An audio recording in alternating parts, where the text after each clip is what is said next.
Mwanamboka, posons-nous une question. Pourquoi le général Biamungu a été relâché par Félix Antoine Tshisekedi alors qu'il avait des antécédents des rebelles et qu'il avait été mis en prison à perpétuité pour le crime qu'il avait commis auparavant? On va écouter cette vidéo. Cette vidéo va vous dire qui est exactement le général Biamungu pour beaucoup qui ne connaissent pas. Et ça retrace un peu son histoire et ce qu'il a fait d'horrible. C'est vraiment ça que je vais faire. Je vais vous rappeler c'est quoi les M23 dans une prochaine vidéo, comment ils ont commencé, quelle est leur mission, et on va remonter la source et l'origine de cette guerre. Parce que je sens que beaucoup de Congolais ne comprennent pas. C'est dans quoi on est et qui sont nos ennemis. Uvira est tombé. J'aimerais vous présenter le tombeur d'Uvira qui a une histoire assez rocambolesque. C'est ce monsieur que vous voyez. Il s'appelle Bernard Biamungu. On l'appelle Général Biamungu. Ce monsieur arrive à Uvira. Là, il est devant la mairie d'Uvira. Il remet les pieds à Uvira 13 ans après avoir été condamné dans la même ville à la prison à perpétuité pour rébellion. Nous sommes alors en 2012 et ce monsieur, qui est du M23, est alors colonel des forces armées de la République démocratique du Congo.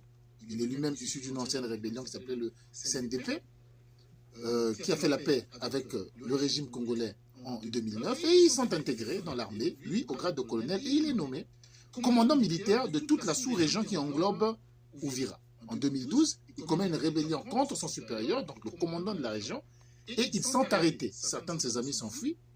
Lui, il est attrapé avec les autres. Ceux que vous voyez qui s'alignent avec lui sur la photo, là, c'est le jour du procès.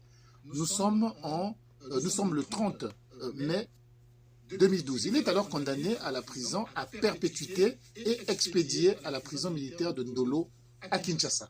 Ses amis qui se sont enfuis, eux, vont aller dans le Nord Kivu et fonder ce qui deviendra le M23, le premier M23 qui avait vécu de 2012 à 2013. Il a été dissous suite à un accord de paix. Après cet accord de paix, d'ailleurs, qui a dissous le M23, des amnisties avaient été prononcées pour ceux qui avaient combattu pour ce M23-là. Sauf pour Biamungu, que Kabila refusait pertinemment de faire sortir. En 2020, après avoir passé 8 ans de prison, pour des raisons inconnues, Tshisekedi, qui est au pouvoir depuis 1 an et des poussières, décide de le libérer de la prison. Pour des raisons que personne ne sait. Peut-être que pensait-il, les gens qui ont martyrisé mon prédécesseur, s'ils deviennent mes amis, ben, on va combattre ensemble ce prédécesseur, peut-être. En tout cas, toujours est-il que Tshisekedi le libère. Après sa libération, il va immédiatement rejoindre le Nord Kivu et rejoindre ses amis du M23, avec lesquels il combat depuis. Donc depuis lors, c'est lui qui est le chef d'état-major adjoint des M23 et c'est lui qui vient de reprendre Uvira, la ville où il a été condamné. Je reviendrai pour un 2 sur le même sujet pour réfléchir sur cette situation de la République démocratique du Congo qui dépasse. Alors je vous pose la question, vous les gnosologues, vous qui connaissez tout, vous qui ne cessez de me dire, tu ne sais rien de la politique, dites-nous, vous qui maîtrisez les bonnes stratégies de Félix Antoine Tshisekedi, pourquoi avait-il libéré Biamungu?